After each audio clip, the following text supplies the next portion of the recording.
Punjabi radio USA लेके आया है ताई फिनो दियां तत्तियां।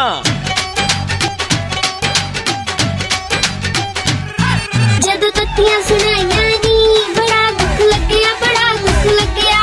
भाई मैं तो सच्ची गल करदी हां, बुरी तो आपे लग जांदी है। जदों तत्तियां सुनाइयां नी बड़ा दुख लग्या, बड़ा दुख लग्या।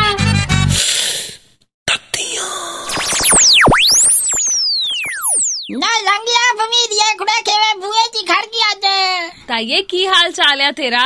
नी हाल मेरे नु की गोली बच्ची है कुड़े भाड़िया तंगा मैं ता। हुण केड़ी गल्लों तंग है? नी बंदा जेड़ा मैं ता रोनी अपने कर्मां नु तो रोनी अब चोले नु जेड़ा मेरे जोड़ी बह गया। ताइये ताए ने किते हड्ड तत्ते ता नहीं कीते? ना अगे जा वहो करदा सुख ना करा नहीं लाई मेरे कोलों ने। ना मैं आया कह हसी भी पई भैन मेरी दे पोता होया आपा जाना देखना ते तू की पाउना दस दे मैनू। फिर ताए ने की क्या शेरवानी के कुर्ता पजामा? ना किथे ना दिमाग ओदा कहंदा मैं ता शराब पी के खौरू पाउना, तू दस की करना। ताइये चल छड्या कर गल्लां नू, इन्नी तेरी लंघ गई है तां अगे की पता हुण किन्नी रहेगी। है जी तेरा रहेगा खन्ना तू मार के ला दिया मैनू है पापा दे दिए। ना भौंक की गल कर लाई थी? ताइये मैं तो पंजाबी रेडियो यूएसए ते सुन के आई हां, कहंदे कि हुण जर्मन दी कोई कंपनी है जिन्हां ने पानी तो डीजल बना देना। ना कुड़े पानी तो डीजल?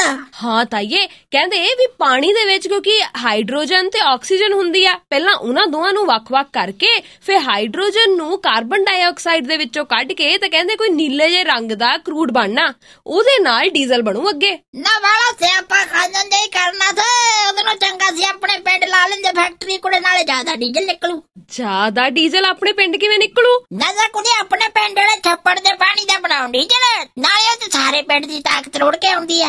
ना की कहंदा? ताइये मैं तां की कहना, पर ताया जो कहंदा ना बिल्कुल ठीक कहंदा।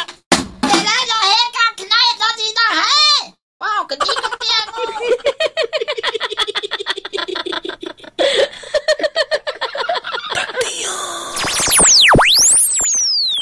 भाई मैं तो सच्ची गल करदी हां, बुरी तो आपे लग जांदी है। जदों तत्तियां सुनाइयां नी बड़ा दुख लग्या, बड़ा दुख लग्या।